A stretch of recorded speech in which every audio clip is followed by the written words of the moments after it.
當莫小魚聽完白鹿嘅計劃之後，第一感覺就會升佢一巴。哎呀，真係唔知道呢條八婆係點諗嘅。莫小魚後嚟諗到，如果換作另外一個人啊，自己肯定就一巴升過去。白鹿，你冇病啩？我莫小魚邊度得罪咗你啊？使唔使咁樣一而再再而三咁糟踐我啊？莫小魚好嬲啊！咁係喺莫小魚幫白鹿開好嘅房入邊，仲係行政套房。但見到莫小魚咁激動，白鹿仲係望咗望門口，擔心會有人聽到。你細聲啲好唔好啊？你仲記唔記得你去美國嗰陣，我係點幫你噶？當時我哋講好咗啦，我幫你，你咧就幫我揾住羽田愛。而家好啦，羽田愛俾你捉咗啦，你將佢撈出嚟啊，咪啱好可以實現你嘅承諾咩？莫小魚擺咗擺手，呢個完全係兩碼事。如果你話叫我去約見羽田愛，或者係套啲信息嘅，呢個我都可以幫你。呢下好啦，你要我去劫獄，我唔制噶，亦都唔敢。我講幾次你先至明白啊？唔係劫獄啊，係喺運送到機場嘅路上將佢劫走，就係咁簡單。只要個目的咧就係唔可以俾佢哋知道係我哋特登放佢走嘅，否則嘅話石田洋平嗰度咧就唔會再信任佢。我哋以後嘅工作點做啊？莫小魚依舊搖頭。白鹿，你以前滾過我，但呢一次你咁係打算整死我啊？第啲唔好講啊！你話要我去劫，我就去劫。呢件事邊個批噶？萬一你哋唔承認，咁點啊？我呢個鑊咪咩硬？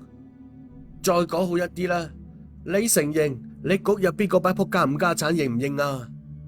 我仲唔係一個咩鑊嘅？白鹿見到點樣都講唔服莫小魚，嘆咗啖氣。咁好啦，莫小魚，既然你連我都唔信啦，咁我仲可以點啫？講完，白鹿突然間掹出槍，咔嚓一聲上好咗子彈，打開咗保險。莫小魚睇得好清楚㗎，確實係打開咗保險啊！誒，你想做咩啊？莫小魚嚇到褪後咗幾步，匿喺沙發後邊。莫小魚啊，你話我呃你啊？我呃你乜嘢啊？我係為咗個人做事咩？嗰個你先將槍放低先啊，好冇？放低先，我哋有話慢慢講，好冇？你咁樣好危險噶。莫小魚指住佢手入邊嘅槍，佢心諗：你無論係為咗邊個啊，但點都係同我切咗個肚啩？呢點你唔可以否認啩？但咁樣嘅話，只能夠喺自己心入邊講。呢個時候真係唔可以講出嚟噶。你話我呃你，話我嗌你孭鑊，咁好啊！喺呢度呢，我承諾你，如果將來有一日啊，有人攞呢件事嚟要挾你，或者嗌你孭鑊，我白鹿同你一齊死。白鹿面色陰沉，但語氣同眼神令到莫小魚好驚。呢個女人癲咗啊！你睇你，我唔係呢個意思，你放低槍先，好唔好？莫小魚算係明啦，白鹿咁係用苦肉計。再講啦，你就算係陪我去死啊，但問題嘅關鍵係我唔想死啊。當然啦，呢句話都唔可以講嘅。我當你應承噶啦。但把槍依舊係指住自己嘅頭。莫小魚真係撞邪咯。哎呀，都係一樣國家出糧，大把人比你白鹿攞得多啦。人哋都冇咁搏命，你白鹿使乜咁搏命啊？羽田愛捉咗咪捉咗咯，供出我莫小魚嚟，我認啦。我同佢又冇做乜嘢危害國家嘅事，國家仲可以將我點啊？你先放低槍先，我哋慢慢講，好唔好？莫小魚苦口婆心咁勸啦。咁你係應承定係唔應承啊？得，你先放低，萬一走咗火，我就更加講唔清啦。莫小魚死講難講，白鹿終於放低槍。唉，咁令到莫小魚鬆咗啖氣。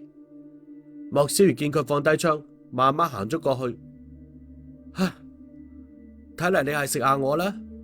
其實夠唔夠羽田愛，我都可以令到佢聽你，或者係得到你想要嘅消息。使唔使咁搞啊？莫小魚無奈。我講過啦，羽田愛好重要，非常之重要。根據可靠嘅消息來源，石田洋平同埋史密斯嘅合作已經有好大嘅進展。佢哋好似已經揾到咗一處黃金嘅收藏地點，但係我哋呢邊仲係冇任何進展啊！局入邊依家好嬲。呢一次羽田愛又偶然出事，你嗌我點啊？你嗌我點啫？咁咪依家唯有你咯，我只能夠依靠你啦。白鹿好氣餒咁講啦。莫小魚坐喺佢身邊，伸手將槍攞咗過嚟，放喺一邊嘅茶几度。你靠我，我靠邊個啊？我唔係冇同你合作過啊，但你嗰啲領導啊，邊一次講話算數噶？我係同羽田愛有啲關係，亦都同令狐蘭兄接觸過，但就憑呢啲，佢哋咁將我點啊？大不了我咪將嗰啲玉石嘅事爆出嚟咯，要死大家一齊死。莫小魚好嬲啊！白鹿望向莫小魚，你如果係咁樣諗問題，你可能冇機會將嗰啲事講出去。再講啊，就算你講出去啊，有幾多個人會信啊？莫小魚唔知道講咩啦。最大嘅悲哀就係同一個唔講道理嘅人講道理。白鹿無疑就係咁樣嘅一個人。如果講道理啊，都唔會攞住支槍對住自己嘅頭嚟逼佢啦。咁樣講，我冇路可以行啦。莫小魚好無奈。莫小魚，我可唔可以話一件事俾你知啊？咩事啊？莫小魚望住白鹿認真嘅樣，個心跳到砰砰聲。哇！呢條靚妹唔會係為咗呢件事以身相許啩？其實喺發生秦凱生背叛嘅事情之後，我邊個都唔信，但係我依家信你啊！我而家唯一信嘅就係你。當我做一件事，我做唔落去嗰陣時，或者我覺得我自己真係撐唔落去嗰陣時，我就喺度諗，我嘅身後仲有你啊！如果我做唔到呢一件事，莫小魚佢會幫我，佢一定會幫我噶。白鹿望住莫小魚，深情咁講。呢一刻，莫小魚覺得白鹿其實好可憐。當你從事嘅工作每日都面臨危險，但你又完全唔可以信任你身邊嘅人嗰陣啊，咁係一種咩感覺啊？隔咗好耐，莫小魚點咗點頭。白鹿都已經將話講到呢個地步啦，自己仲可以再講啲咩啊？好啦，我應承你，我豁出去啦，豁出去呢世都唔翻嚟。如果你害咗我，逢年過節同我燒啲紙，我而家好有錢，唔想落咗去之後再過窮日子。Hello， 大家好啊，我係貓屎啊。故事播到嚟呢度呢，咁我都見到好多人喺評論嗰度講呢，話白鹿好乞人憎啦，話呢個國安冇個好人啦，又話莫小魚死蠢啦。咁其實呢係有好多因素造成嘅，就會發現其實莫小魚就係衰貪，第二個就係佢有個暴發戶嘅心態，同埋啲錢嚟得太容易啊，令到佢唔識珍惜。咁習慣咗賺快錢嘅時候，好多人就會選擇行得越嚟越深嘅，咁佢呢就會一步一步咁陷咗落去。呢個係莫小魚一個唔好嘅地方啦。咁第二個呢，就係白鹿嘅問題啦。咁其實我覺得，即係我個人認為啦吓，白鹿呢係冇咩問題嘅。首先佢係忠於呢個組織，忠於呢個國家，我覺得呢個人係幾好嘅。就係因為咁樣嘅人，你會對呢啲人呢又愛又恨，因為佢係為咗大集體而犧牲自己，甚至可以犧牲旁邊嘅所有人。做情報工作其實真係幾慘嘅，好嘅醜嘅佢都要孭。你討厭佢呢，其實就係價值觀唔同嘅啫。講到底，其實佢同美國嘅 CIA 嗰班人啊、FBI 嗰班人其實係一個一樣嘅，亦都同錦衣衛嗰班人係一樣嘅。專做啲邋遢事，到時唔要就掟你出嚟嗰隻。只不過而家就比以前好咗啲咁解啦。但係至於好成點就冇人知嘅呢啲嘢吓，呢啲嘢我哋唔置評。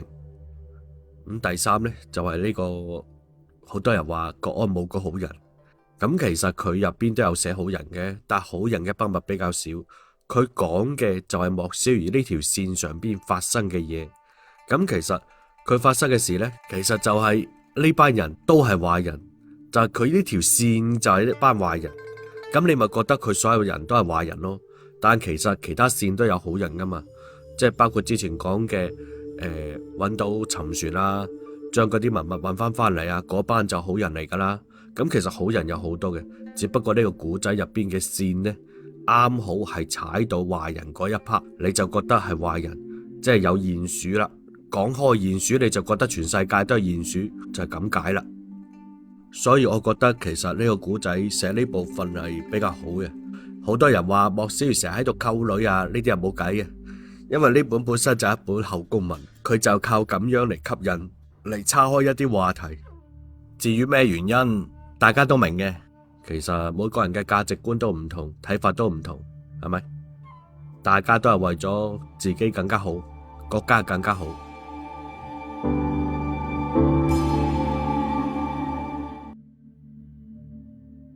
你講乜嘢啊？我點會俾你去死啊？白鹿好嬲咁，一嘢推咗下莫小魚。莫小魚笑咗笑，冇再講咩啦。事已至此，講多無謂。好啦，你坐咗咁長時間嘅飛機，一定好攰啦。你休息下先啦，準備好啦，同我打個電話，我再過嚟。莫小魚講完，起身就要走。唔再坐多一陣？白鹿亦都企咗起身，語氣有啲不捨。莫小魚聽得出嚟，佢甚至認為啊，呢個時候或者只要自己暗示一下，今晚可能就可以住喺呢度。但莫小魚就唔想咁做，佢經歷嘅交易已經夠多啦，唔想再將自己同白鹿之前嘅關係再交易。唔啦，我都係啱啱喺北京翻嚟，翻去要好好咁休息下。莫小魚講完，繼續向前行，一直到開咗門出去都冇再回頭。見到呢一幕，白鹿好心痛，佢知道莫小魚咁係為咗自己先至違心咁應承咗自己嘅，或者講係自己逼住佢應承嘅，自己一直喺度作，仲一直連累佢添。頹然咁坐翻喺沙發度，突然用手揞住自己嘅口，啲眼淚叭叭聲咁流落嚟，但就發唔出聲。佢驚自己一旦喊出嚟，自己控制唔住自己嘅情緒，佢驚自己會衝動去話俾莫小魚知，要佢唔好咁做。呢種無聲嘅哭泣進行咗5分鐘，佢夾硬將自己嘅情緒谷翻去。佢漸漸揾翻自己嘅情緒，自己係邊個，係做咩嘅。佢漸漸醒悟，喺國家同自己面前，自己唯一嘅選擇只能夠係國家。莫小魚捐入車，揸車喺大街上邊行，一時之間都唔知去邊添。喺十字路口被後邊嗰部車死馬撳安，咁先至見到前邊已經係綠燈啦。過咗路口就係藝術學院啦。自己不知不覺間竟然開到嚟呢度，隨即入咗學校，停好車，喺車度打咗個電話俾龍友軒，問佢喺唔喺學校。精神咁差嘅，做咩啊？病咗啊？莫小魚係喺龍友軒嘅辦公室門口等咗陣，佢先至落課翻辦公室。一見莫小魚耷晒咁嘅樣，好擔心咁問啦：冇乜嘢，遇到啲難事，唔知道應該點辦啫。哼，仲有你做唔到嘅事？龍友軒開玩笑呢：唉，呢件事大咯，我以前從嚟都未驚過，但呢次真係驚。當然啦，唔係驚呢件事辦唔成，而係驚呢個背後嘅人心。人心險惡，我真係唔知道應該點辦。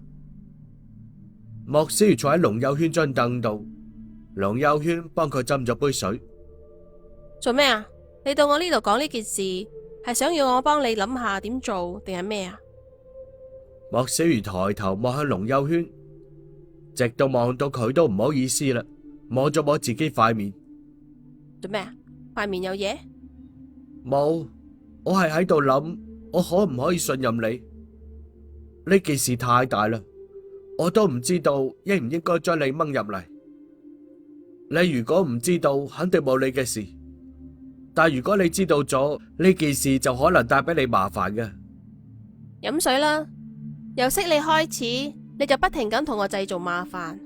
你計一計，到依家為止，你製造咗幾多麻煩俾我啊？第二啲唔講，單單你唔嚟上課呢件事，我點樣同學校交代啊？咪一樣諗盡辦法同你做假？龍幼軒白咗眼莫小魚，伸手推咗推茶杯。但呢件事唔一樣啊！我擔心我講咗會同你帶嚟麻煩。好啦，既然係咁，你就唔好講啦，我就當你冇嚟過。不過既然嚟咗，咁就講下楊帆啲事啦。你到底想點做啊？返去同佢講個明白，我哋冇可能，咪搞掂咯。你做咩成日叫我去做呢樣做嗰樣？我好難做噶。係啦，仲去揾咗我哥添，你仲俾唔俾條生路我啊？龍幼軒一講呢件事又火啦。莫小魚沉默，龍幼軒見佢咁嘅樣，好似真係有事攔住咗佢。講完之後就冇再催啦。唔知道佢喺度諗啲咩事。唉，算啦，我而家嘅腦好亂，咩都諗唔出嚟。我講啦，不過你坐好啦。我跟住落嚟講嘅事有啲聳人聽聞，但我講嘅都係真嘅。於是莫小魚將自己同白鹿以及國安、羽田愛、石田洋平呢啲人之間嘅恩怨情仇都講咗一次。龍幼軒聽完冇咩感覺，俾莫小魚嘅感覺係佢無動於衷。我講嘅呢啲你聽明白未啊？聽明白啦，講完啦嘛。講完啦，你一啲都唔覺得驚訝咩？莫小魚好奇怪。有咩奇怪啊？作得唔錯啊，可以拍一部戲啦。不過太亂啦，你可以揾個編劇好好寫一寫個劇本。如果唔係，啲觀眾可能睇唔明白。龍幼軒不屑咁起身，又斟咗杯水遞咗俾佢。莫小魚唔知道講咩啦，隔咗一陣，唉，我都話過冇人信噶啦。但呢件事就係咁發生咗，而且仲係我嘅親身經歷。算啦，講多無謂。我而家就係擔心我呢次又俾人設計，所以想問下你到底應該點辦？真嘅想知點做？咁當然啦，如果唔係，我可以咁急咩？莫小魚急啦。咁啦，你請我食餐飯，我就話俾你知。想食魚啦，不如就梅家菜嘅牡丹魚片啦，你去訂。等陣一齊去食，到時我就話俾你知點做。真嘅？當然係真噶啦。你喺度等一陣啦，我去教室俾啲學生布置啲作業，等陣就走。莫小魚點咗點頭，攞出手機俾梅雲雲打電話。而龍幼軒則係出咗門去咗洗手間，企喺洗手間嘅窗口邊，佢喺度諗緊莫小魚嘅話。佢呢個時候同喺辦公室嗰陣時嘅表情完全唔同啊！因為佢相信莫小魚講嘅都係真嘅，自己為佢做得已經夠晒多。雖然而家仲係見唔到佢浪子回頭，但佢相信離嗰一日唔遠啦。只有自己先至可以令到佢一次次咁度過危機。因為佢雖然有咁多靚嘅女人，但就冇一個既靚又有頭腦嘅女人。佢認為自己就係嗰個女人。梅雲雲接到莫小魚嘅電話，異常驚喜，因為佢已經好耐都冇聽過莫小魚把聲啦，甚至唔知道佢嘅生死。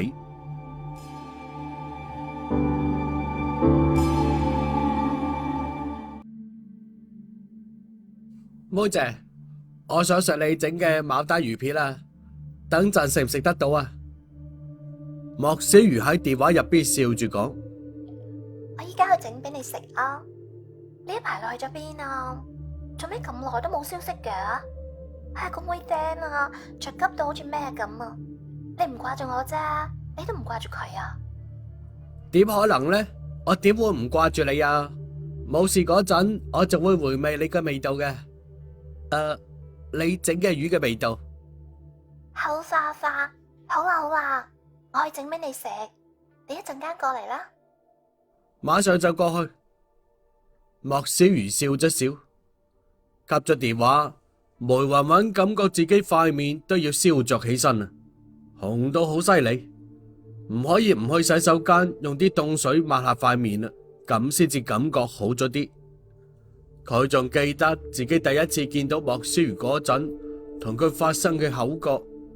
嗰陣時啊，點都諗唔到呢個小男人會成為自己嘅剋星嘅。雖然而家同佢若即若離，但佢早就已經準備好。準備好咩啊？自己都唔知道，佢淨係知道傻更更咁等，卻從嚟都唔敢同佢聯繫，怕耽誤咗佢嘅事。訂好啦。唔使一陣，龍友軒返辦公室就問啦：啊，訂好啦，行啦。於是兩個人一齊落咗樓。莫小魚仲特意為龍友軒打開車門，俾佢坐入去。擰轉頭上車嗰陣，一抬頭啱好見到冇幾遠樹蔭下邊嘅桑曉彤正喺度望住呢邊，不由得揮咗揮手，但桑曉彤卻掉頭就走啊！好在龍友軒忙住打開車窗散走車入邊嘅熱氣，冇注意到莫小魚嘅小動作，否則又要省佢一餐噶啦。莫小魚同埋龍友軒嚟到店嗰陣時啊，梅雲雲唔喺門口，而係去咗後廚。不過小野百合都係喺前台嗰度，見到莫小魚嚟咗，高興咁迎咗上去。誒，妹姐呢？小野百合見到莫小魚同一個女人嚟嘅，夾硬停低本嚟諗住撲向莫小魚嘅動作，企咗喺離莫小魚1米遠嘅地方。喺後廚啊！小野百合用生硬嘅中文講。莫小魚使咗個眼色，前台嘅其他服務員即刻揾包間啦。龍友軒喺前邊俾服務員帶咗去包間，莫小魚則係同小野百合行喺後邊。小野百合時不時抬頭望住莫小魚，莫小魚則係趁住龍友軒唔注意，伸手喺小野百合嘅屁股嗰度捏咗下，細聲咁用日語講：今晚我會去揾你，而家返去俾心機做嘢。淨係呢一下就足以令到小野百合好興奮啦，紅住面望咗望莫小魚。莫小魚點咗點頭，佢就停低腳步望住莫小魚入咗包間，然後返前台。梅老闆都親自落廚啦，睇你個面夠大啊！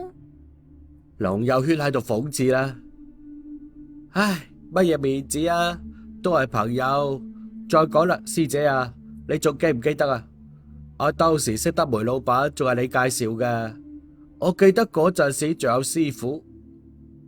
講起呢條老嘢，我都好耐冇見過佢啦。點樣啦？身體冇事啩？冇事，好好添。依家都就快成咗工程師啦。我話佢一把年紀啦，仲搞呢啲嘢做乜嘢啊？唔將呢啲事都交俾啲後生人，唔係搶人飯碗係咩啊？就係唔聽。龍友軒無奈咁講啦，佢咁係要將博物館改擴建作為自己退休之前最後嘅遺產啦。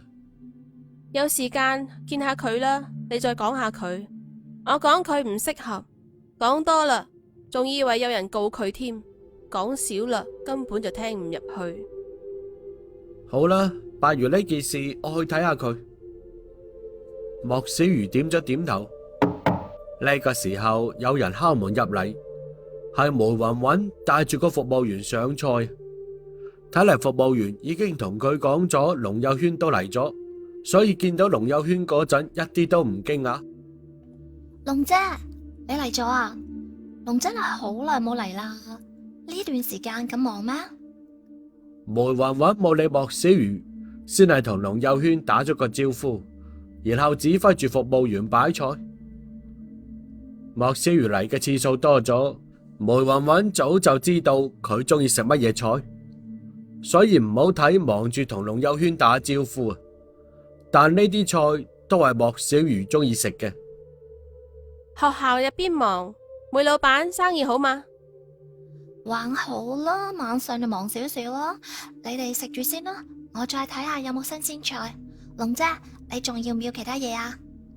梅雲雲一直都冇同莫小魚打招呼，將佢當成咗空氣。冇啦，多謝梅老闆。龍姐你客氣啦。小魚啊，你好好咁樣喺度陪龍姐食飯，要咩嘅話再同我講啊。講完，梅雲雲帶住服務員出去啦。莫小魚都未嚟得切同佢講句話，等佢出咗去啦。龍幼軒望咗眼莫小魚，但莫小魚就扮作冇事嘅人咁，用公筷先同龍幼軒夾咗菜。見到莫小魚殷勤嘅樣，不由得笑啦。誒，師姐啊，你笑咩啊？笑到我心都離埋喎。小魚，你同呢位梅老闆好熟噶？啱啦，應該係好熟悉噶啦。連人家老豆發喪都係你搞噶嘛？龍幼軒冇先食嘢，而係揶揄住講。莫小魚唔停咁俾龍幼軒夾餸。唉，師姐啊，你試下啦，睇下味道點樣。做咩啊？想塞住我把口啊？龍幼軒笑啦。哎呀，我邊度咁啊？我係話我哋一路食一路講。頭先講到邊啊？妹姐嘅事係唔係啊？莫小魚扮傻咁問。龍幼軒唔理佢，食咗啖牡丹魚片，點咗點頭。有老爺子當年8成嘅功夫啦，就係火候仲爭咗啲。莫小魚冇理佢啊，自顧自咁食。但莫小魚越想避開呢個話題，龍幼軒越唔放過佢。你同梅雲雲到底到咗邊一步啊？師姐，你火眼金睛，仲睇唔出嚟咩？我同佢就係朋友關係，仲到邊一步啊？你今唔係開玩笑咩？莫小魚就掩飾啦。莫小魚，我之所以能夠諗出嗰啲奇思妙計，就係因為我能夠睇到人哋睇唔到嘅地方。梅雲雲從入屋就同我傾偈，唔係專登唔理你，咁就係掩飾啲乜嘢事。佢喺你嘅面前能夠掩飾啲咩事啊？除咗啲男女之事，仲能夠係啲咩事啦？莫小魚唔可以唔嘆服，龍幼軒確實有眼力啊！但喺自己求佢幫自己嘅時候，呢種事千祈唔好認，所以一路食嘢，一路扮作喺度挑魚刺，好認真嘅樣。莫小魚，牡丹魚片入邊有魚刺啊？龍幼軒恨不得伸佢一腳啊！